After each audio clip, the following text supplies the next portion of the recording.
Yesu atadumu milele. Mgagao nimesikia wanaabudu mali zinapita. Yesu atadumu milele. Nimesikia watu wa Mgagao wanaabudu uzinzi utapita. Yesu ataishi milele. Na sisi tumekuja hapa, sisi sio wahubiri wa sadaka. Hatuhitaji hela yako. Usije ukasema hawa wamekuja kuhubiri, wakimaliza watuombe hela. Hatuhitaji hela yako. Hatuhitaji sadaka kwako. Tunatamani umpe Yesu maisha yako.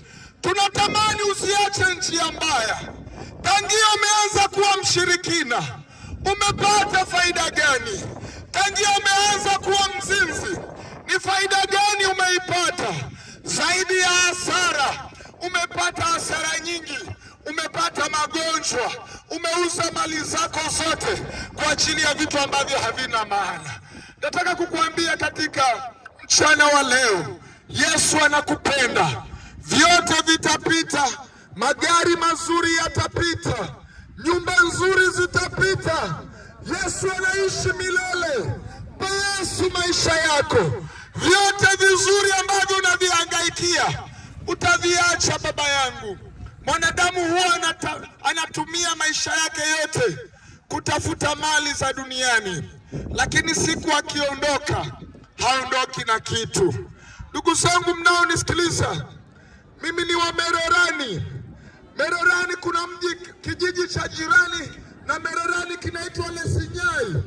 Lesinyai kuna bwana mmoja anaitwa Kanunga, mzee wa Kimasai. Ana ng'ombe zisizo na idadi. Kwenye mji wa Moshi ana nyumba zisizo na idadi.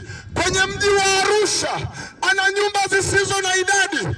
Lakini siku moja alikuwa kichaa, akawehuka, mpaka leo anaumwa. Ndugu zangu, vitu vya duniani haviwezi kutusaidia. Leo nimemleta Yesu awezaye kutusaidia. Leo nimemleta Yesu awezaye kukuponya. Hata tungekupa soko la Mgagao, tukakupa na ng'ombe zote, kama hauna Yesu una hasara. Hata tungekupa Same yote, tukakupa na nyumba zote, kama hauna Yesu ni hasara. Tungekupa Kilimanjaro yote, tukakupa na nyumba zote za Kilimanjaro, kama hauna Yesu ni hasara. Hata tungekupa Tanzania, kama hauna Yesu ni hasara. Mwamini Yesu hivi leo, ayaponye maisha yako. Ndugu zangu, kuokoka si ujinga. Usiseme hawa si wajinga fulani. Mimi si mjinga. Mimi na akili timamu. Tena huenda nilikuwa mjanja kuliko wewe. Tena huenda nilikuwa mkora kuliko wewe. Tena nilikuwa mtoto wa mjini kuliko wewe. Lakini baada ya kumkubali Yesu, akanipa amani ndani ya moyo wangu. Amani haiko kwenye mifugo. Mimi nimekuwa pamoja na Wamasai. Mererani tunaishi na Wamasai.